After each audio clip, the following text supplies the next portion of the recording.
భవన నిర్మాణ కార్మికుల కోసం అమలవుతున్న సంక్షేమ పథకాలను నిలిపివేసి వాటి నిధులను దారి మళ్లించిన ఘనత వైసీపీ ప్రభుత్వానికి దక్కుతుందని టీడీపీ నెల్లూరు పార్లమెంటు ప్రధాన కార్యదర్శి చేజల్ల వెంకటేశ్వరరెడ్డి ఆరోపించారు.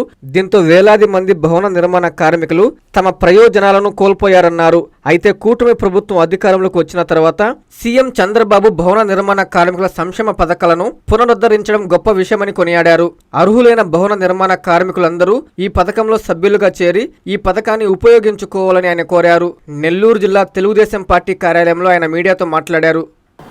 రాష్ట్రంలో ఉన్నటువంటి భవన నిర్మాణ కార్మికుల సంక్షేమం కోసం ఉమ్మడి రాష్ట్రంలో చంద్రబాబు నాయుడు గారు ముఖ్యమంత్రిగా ఉన్న సమయంలో ఈ రాష్ట్రంలో ఉన్నటువంటి కార్మికుల సంక్షేమం కోసం భవన నిర్మాణ కార్మికుల సంక్షేమ బోర్డును ఏర్పాటు చేసి ఈ రాష్ట్రంలో జరుగుతున్నటువంటి నిర్మాణాలపైన 5 లక్షల కంటే ఎక్కువ విలువ కలిగినటువంటి భవన నిర్మాణాలపైన 1% సెస్ విధించి ఆ సెస్ ద్వారా వచ్చినటువంటి డబ్బుల్ని సంక్షేమ బోర్డులో ఉంచి భవన నిర్మాణ కార్మికుల కోసం సంక్షేమం కోసం అనేక పథకాలని ఉమ్మడి రాష్ట్రంలో నాటి ముఖ్యమంత్రి చంద్రబాబు నాయుడు గారు అమలు చేయడం జరిగింది.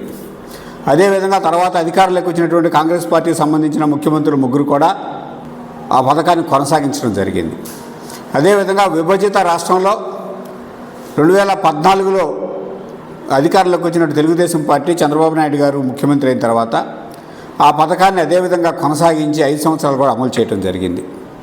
అయితే ఈ రాష్ట్రంలో 2019లో వైసీపీ అధికారంలోకి వచ్చిన తర్వాత ఈ భవన నిర్మాణ కార్మికుల సంక్షేమ బోర్డులో ఉన్నటువంటి నిధులన్నిటి కూడా దారి మళ్లించి దాదాపుగా 425 కోట్ల రూపాయలు ఆ రోజు వరకు బోర్డులో ఉంటే వాటన్నిటి కూడా వేరే పథకాలకు దారి మళ్లించి భవన నిర్మాణ కార్మికుల సంక్షేమానికి సంబంధించినటువంటి పథకాలన్నీ కూడా నిలిపివేయడం జరిగింది.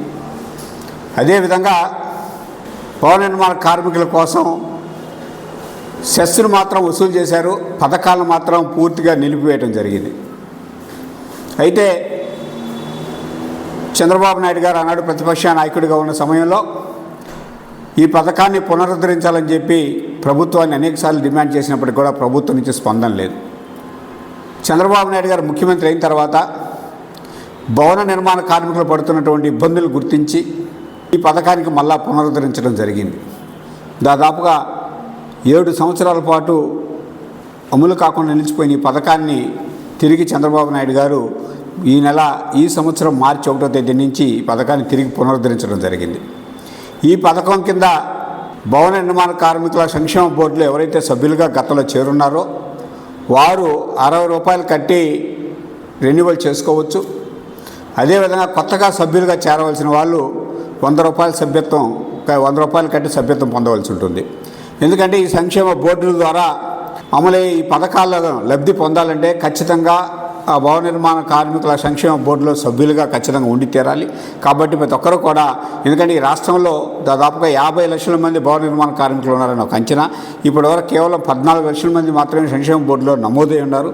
మిగిలిన 40 లక్షల మంది కూడా దాదాపు 40 లక్షల మంది కూడా సభ్యత్వం తీసుకొని ఈ పథకం ద్వారా వచ్చే ప్రయోజనాలను పొందాలని వారికి దగ్గరలో ఉన్నటువంటి వార్డు సచివాలయం, అంటే ఇప్పుడు స్వర్ణ వార్డులో కానీ అదేవిధంగా సంబంధిత లేబర్ ఆఫీసర్ని కానీ సంప్రదించి ఈ పథకంలో సభ్యులుగా చేరాలని కోరుతున్నాం. ఈ పథకంలో ఎవరైతే సభ్యులుగా చేరతారో వారి కోసంగా 4 పథకాలు రాష్ట్ర ప్రభుత్వం పెట్టడం జరిగింది. వాటిల్లో ఈ పథకంలో సభ్యులుగా ఉండి మరణించిన వ్యక్తికి సహజ మరణం చెందితే వారికి 60,000 రూపాయలు ఆర్థిక సహాయం ఇస్తారు. అదేవిధంగా మట్టి ఖర్చుల కింద 20,000 రూపాయలు ఇస్తారు. అదేవిధంగా మహిళా కార్మికులు అయ్యండి వారు వివాహం చేసుకుంటే వారికి వివాహ కానుక కింద 20,000 రూపాయలు ఇస్తారు. అదేవిధంగా అక్కడ ఉన్నటువంటి మహిళా కార్మికులు వారి పిల్లలకి వివాహం చేస్తే గరిష్టంగా 2 పిల్లలకి ఒక్కొక్కరికి 20,000 చొప్పున వివాహ ఖర్చుల కింద 40,000 రూపాయలు ఇస్తారు. అదేవిధంగా ప్రసూతి ఖర్చుల కింద కూడా ఒక్కొక్కరికి 20,000 చొప్పునంతా ఒక కుటుంబంలో 2కి ఆర్థిక సహాయం చేసే విధంగా ఈ పథకాన్ని ప్రవేశపెట్టడం జరిగింది. కాబట్టి రాష్ట్రంలో ఉండే భవన నిర్మాణ కార్మికులందరూ కూడా ముఖ్యమంత్రి చంద్రబాబు నాయుడు గారు ప్రవేశపెట్టినటువంటి ఈ పథకాన్ని సద్వినియోగం చేసుకొని ఈ సంక్షేమ బోర్డులో సభ్యులుగా చేరి తద్వారా ప్రభుత్వం ప్రకటించినటువంటి ఈ 4 పథకాలని ఉపయోగించుకోవాలని చెప్పి ఈ సందర్భంగా భవన నిర్మాణ కార్మికులు విజ్ఞప్తి చేస్తున్నాం. నారాయణ మాతృసేవా పథకం అమ్మతనానికి కమ్మనైన పథకం. సుమారు 1500 విలువ గల నారాయణ బేబీ హెల్త్ కిట్ ఉచితం. అవుట్ పేషెంట్స్ కు ప్రతి నెల డాక్టర్ ఫీజు ఉచితం. అల్ట్రాసౌండ్ స్కానింగ్ ఉచితం. గర్భిణీ స్త్రీలు కాన్పు కోసం కానీ ఇతర అవసరమై హాస్పిటల్లో చేరినప్పుడు బెడ్ ఛార్జీలు ఉచితం. ప్రాథమిక వైద్య పరీక్షలు ఉచితం. మందులు ఉచితం. బ్లడ్ బ్యాంక్ నందు అవసరమైన వారికి రక్తం ఉచితం.